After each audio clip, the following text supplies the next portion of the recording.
Hello everyone. So as I was saying in the previous video कि एक formula है जिससे इसका आंसर डायरेक्टली आ जाएगा और वो फॉर्मूला ये है कि sum of interior angles of a polygon is n minus two into 180 degree, जहाँ पे n क्या होता है, n is the side, number of sides of that polygon. और इसे याद रखने का बेस्ट तरीका है ट्राइंगल, क्योंकि हमें पता है कि sum of interior angles of triangle 180 degree होता है। तो ट्राइंगल में कितने साइड्स होते हैं, 3 साइड्स होते हैं। तो 3 माइनस टू 1 और 1 इंटू 180 मतलब 180 डिग्री, मतलब हम सही जा रहे हैं। सेम वे क्वाड्रिलेटरल का भी हमें ओरली पता है कि चारों साइड्स, चारों एंगल्स मिला के 360 होता है। तो ये वो फॉर्मूला में परफेक्टली मैच हो रहा है। तो अगर कहीं पे फॉर्मूला पे डाउट आया तो ट्राइंगल और क्वाड्रिलेटरल के लिए चेक कर लीजिए कि बराबर हो रहा है कि नहीं। और क्योंकि यहाँ पे डेकागॉन के बारे में पूछा है, ऑब्वियसली तुम्हें पता होना चाहिए कि डेकागॉन मतलब 10 साइडेड है, अगर वो लोग ने नहीं भी दिया है तो। और वो हो जाएगा 10 माइनस टू 8 और 8 इंटू 180। अगर आप 8 इंटू 180 करके देखेंगे तो आपको मिलेगा 1440 डिग्री। इसका मतलब sum of measures of interior angles of a decagon is 1440 degree. तो ये था फोर्थ वाला सम। आगे बढ़ते हैं फिफ्थ वाले सम पे। फिफ्थ वाले में ऐसा बोला है कि अगर ये पॉलीगॉन जो एग्जाम्पल 4 में दिया था वो रेगुलर है, तो what is the measure of each interior angle. तो रेगुलर पॉलीगॉन का मतलब ये होता है कि हर एंगल एक दूसरे से कॉन्ग्रुएंट होता है। तो रेगुलर डेकागॉन मतलब जो आंसर मिला है 1440, उसे हम नंबर ऑफ साइड से डिवाइड कर लेंगे, क्योंकि जितने साइड है उतने ही एंगल भी होंगे, विच इज 144। इसका मतलब हर एक इंटीरियर एंगल रेगुलर डेकागॉन का 144 डिग्री होता है। तो मान लीजिए मैं आपको एक अलग ही सम दे देता हूँ और मैं आपको पूछता हूँ कि ऑक्टेगॉन के इंटीरियर एंगल्स का सम क्या है, या मेरा क्वेश्चन है कि रेगुलर ऑक्टागन का हर एक इंटीरियर एंगल का मेजर कितना होता है। तो अगर मेरा क्वेश्चन ऐसा है कि रेगुलर ऑक्टागन का इंटीरियर एंगल का मेजर कितना होता है, तो ये मैं डायरेक्टली नहीं बता सकता। सबसे पहले मैं सम कैलकुलेट करूंगा ये फॉर्मूला से, जिसमें मैं n के जगह पे 8 डाल दूंगा।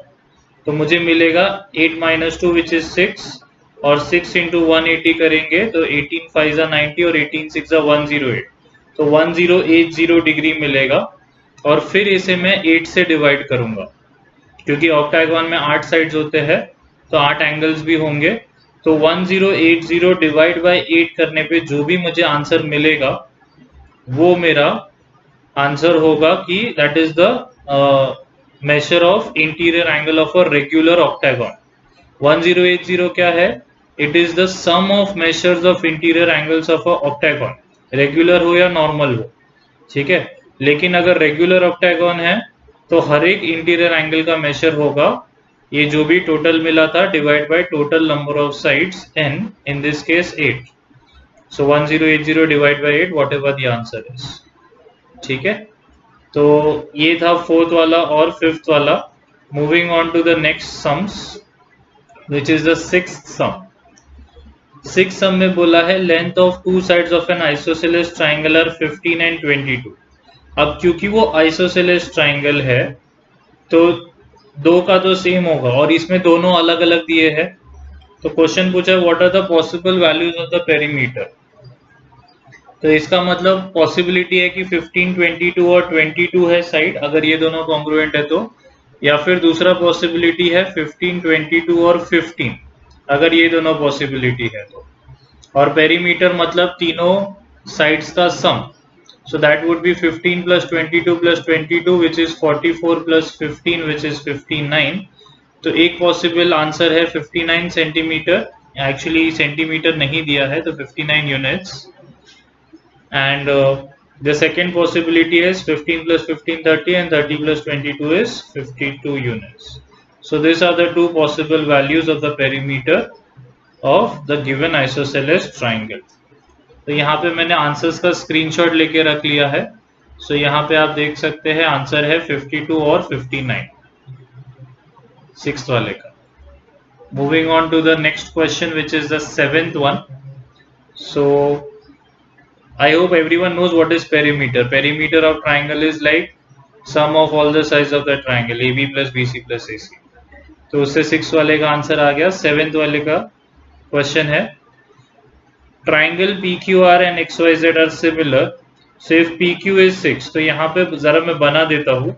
तो सिमिलर ट्राइंगल्स मतलब क्या होता है, उनका साइड्स प्रोपोर्शनेट होता है एक दूसरे से और एंगल्स कॉन्ग्रुएंट होता है। तो मान लेते हैं कि PQR और XYZ ऐसे है।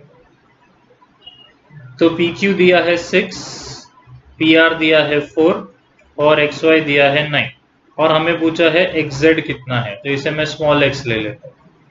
तो क्योंकि ट्राइंगल PQR और ट्राइंगल XYZ सिमिलर है, सिमिलर को ऐसे लिखते हैं, तो मैं बोल सकता हूँ कि साइड्स प्रोपोर्शनल है, ये प्रॉपर्टी है।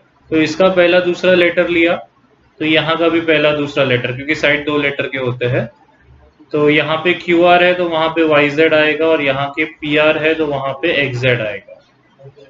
तो फिलहाल हमें कौन सा वैल्यू पता है वो पुट कर देते। तो PQ के जगह पे 6, XY के जगह पे 9।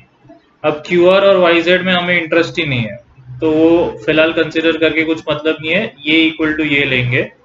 तो PR जो है वो 4 होगा और XZ जो है वही ढूंढना है, और बस आपको अभी क्रॉस मल्टीप्लाई करना है। तो 6 into XZ which is small x will be equal to 4 into 9, मैंने क्रॉस मल्टीप्लाई कर दिया। तो x का आंसर आ जाएगा 4 9 जा 36, सॉरी या 9 4 जा 36 डिवाइड बाई 6 विच इज 6। तो इसका मतलब ये 7th वाले का आंसर 6 है, चेक कर लेते हैं। तो 7th का आंसर 6 है। Moving on to the next question,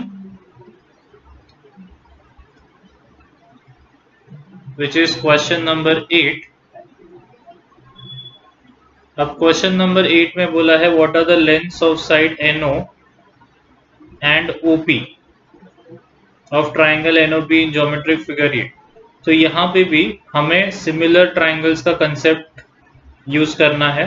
अब 7 में तो पहले से दिया था कि वो सिमिलर है, तो हमने डायरेक्टली कंसेप्ट यूज कर लिया। इसमें हमें पहले प्रूफ करना पड़ेगा कि वो सिमिलर है। तो देखिए, दो ट्राइंगल्स को सिमिलर प्रूफ करने के लिए अगर हम प्रूफ कर ले कि दो एंगल्स उसके कॉन्ग्रुएंट है तो वो काफी होता है। तो अगर मैं ट्राइंगल NPO एंड ट्राइंगल, अब जैसे इसका नाम दिया नहीं है तो मैं इसे x और इसे y बुला लेता हूँ।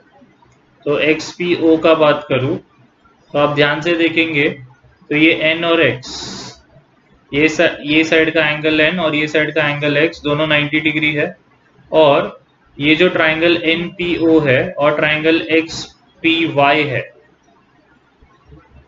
ये दोनों में एंगल P तो सेम ही है, तो सेम एंगल है तो कॉन्ग्रुएंट ही होगा खुद से। तो इससे प्रूव हो जाता है कि ये जो छोटा ट्राइंगल है वो बड़े ट्राइंगल से सिमिलर है। और अगर ऐसा है तो जैसे पिछले सम में लिखा था NP upon XP is equal to PO upon PY is equal to NO upon XY। But ये लिखने के लिए आपको ये सीक्वेंस करेक्ट होना चाहिए था, तो इसीलिए मैंने यहाँ पे जो एंगल 90 डिग्री था तो दूसरे ट्राइंगल का जो एंगल था, फिर दोनों में P कॉमन है तो P बीच में लिया और फिर तीसरा लेटर यूज किया। और उसके बाद तो सिर्फ वैल्यू सब्स्टिट्यूशन है। NP क्लियरली दिख रहा है कि 10 प्लस 40 50 है और XP जो है वो 40 है is equal to PO। PO और PY में हमें कोई इंटरेस्ट ही नहीं है। और NO हमें पता नहीं है, NO ढूंढने को बोला है। और XY जो है वो 24 है, तो इससे NO का आंसर मिल जाएगा मुझे जो चाहिए था। सो ये लॉजिक से 50 इंटू 24 अपॉन 40 क्रॉस मल्टीप्लाई करने पे मुझे आंसर मिल जाएगा NO का, बिकॉज ये इसके साथ मल्टीप्लाई होगा 4 के टेबल में। 4 6 जा 4 10 जा और 1 जा और 5 जा, सो 5 इंटू 6 30। सो NO का आंसर तो मिल गया 30 सेंटीमीटर या 30 यूनिट्स रदर। और अब हमें आंसर चाहिए OP का। तो OP के लिए हमें पता है कि NO 30 है और NP जो है वो 50 है, तो आप पाइथागोरस थ्योरम लगा के OP निकाल सकते हैं। क्योंकि ये जो बड़ा ट्राइंगल NPO है वो राइट एंगल ट्राइंगल है, ये 30 ये 50, तो ये कितना और क्योंकि ये हाइपोटेनियस है तो हाइपोटेनियस का स्क्वायर